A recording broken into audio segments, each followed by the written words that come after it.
ഇപ്പം ഒരു മതത്തിൽപ്പെട്ടതല്ലാത്തതും അല്ലെങ്കിൽ ഞാൻ പറയും ഹിന്ദു അല്ലാതെ ഇപ്പം നമ്മുടെ കൂട്ടത്തിൽ ക്രിസ്ത്യൻസ് ആയിട്ടുള്ള ആൾക്കാരും മുസ്ലിംസ് ആയിട്ടുള്ള ആൾക്കാരും അല്ലെങ്കിൽ ഏത് പൊളിറ്റിക്സ് ഈവൻ ഏത്തിസ്റ്റ് ആയിട്ടുള്ള ആൾക്കാരും ഏത് പൊളിറ്റിക്കൽ സപ്പോർട്ടുള്ള ആൾക്കാരും എല്ലാവരും ഒന്ന് ചേർന്ന് ആ ഒരു കാര്യത്തെ സപ്പോർട്ട് ചെയ്യുന്നു എന്നുള്ളത് ഭയങ്കരമായിട്ടുള്ള ഒരു സാറ്റിസ്ഫാക്ഷൻ തരുന്ന കാര്യമാണ്. ഞങ്ങൾ ആഗ്രഹിക്കുന്ന കാര്യവും അത് തന്നെയാണ്.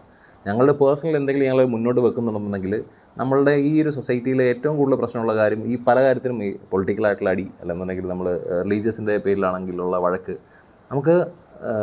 നമുക്കതിൻ്റെ ഒന്നും ആവശ്യമില്ലല്ലോ. കാര്യം ഞങ്ങൾ മുന്നോട്ട് വെക്കുന്ന കാര്യം ആ ഒരു വൺനെസ് പോസിറ്റിവിറ്റി എന്നുള്ളൊരു കാര്യമാണ്. അപ്പോൾ അങ്ങനെ ആ രീതിയിൽ ആൾക്കാരും നമുക്ക് റെസ്പോണ്ട് ചെയ്യുന്ന കാണുമ്പോഴത്തേനും ഞങ്ങൾക്ക് ഭയങ്കര ഒരു സാറ്റിസ്ഫാക്ഷനാണ് കിട്ടുന്നത്.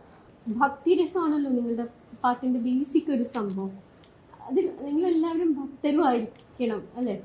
അതൊരു റിക്വയർമെൻ്റ് ആണോ? ഒരാൾ ഭക്തനായാലേ നിങ്ങളുടെ കൂടെ ചേരാൻ പറ്റുമെന്ന് അങ്ങനെയുണ്ടോ? അത് നിർബന്ധമില്ല, അങ്ങനെയൊന്നുമില്ല. ആറ്റിറ്റ്യൂഡ് കറക്റ്റാണ്. നമ്മൾ സത്യം പറഞ്ഞ ഒരു മനുഷ്യത്വബോധം, ഒരു ആൾക്കാർ ഒരു പോസിറ്റീവ് ആറ്റിറ്റ്യൂഡ് ഉണ്ടായിരിക്കണം ആൾക്കാരുടെ അടുത്തേക്ക്.